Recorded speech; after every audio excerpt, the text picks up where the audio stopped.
With the stripes and like the...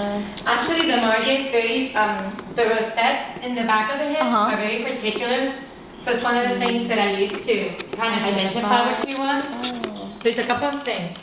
If you pass it to me, I'll show you. Nani, venga, Nani.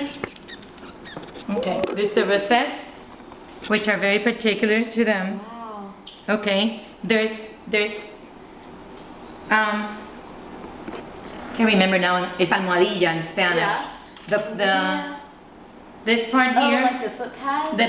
The pad in the margay is long. See, it's long instead of round. It's longer. Okay, and that's there for the purpose of holding onto a tree. So remember, this is the only cat that spends most of its time on the top of the trees. Yes. Okay, so the back pads are the same.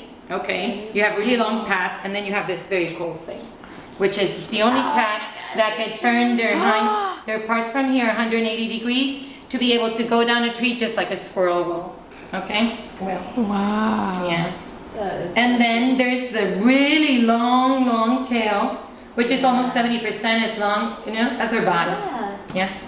Oh, that's so awesome. The round eyes, the round ears, those are things that tell you off too that it's a margay. When they're very little though, it is easy to confuse margay and ocelot. Okay. She was already 2 months old when I got her. So. How old is she now? She's 4 months old. Okay, and how much bigger will she grow? She'll get a little bit bigger. We have a problem though sometimes when we get them so malnourished, they won't develop fully because of that. So we might have that situation. And she's here because her mother was killed right? and she was kept as an illegal pet. She was fed all the wrong things, so now we have a situation where we had really low hemoglobin. She came in, all her gums were white, her ears, everything was white. And she also has metabolic bone disease, osteometabolica. And we're trying to deal with that. Of course, she looks fine and jumpy and everything, but we need to be very careful with all her exercises. And Yes. Is that something that will be like fixed or is that... It is, but you never know. It depends, how much you can do. I always tell people preventive medicine is the best. These animals should never leave the forest. They shouldn't be around. Yeah, it's just... Yeah. It's crazy, like all these things that can happen to them.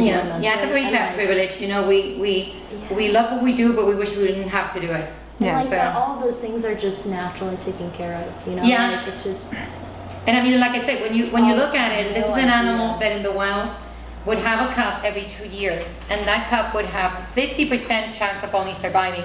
So we're really putting a lot of stress on this species by, wild animal trafficking and deforestation. So one cub a year. I mean, every 2 years. And then so then 50%, if it only has 50%, so we're looking at a cub every 4 years, really. Usually. Oh my god. Yeah, very inquisitive, very.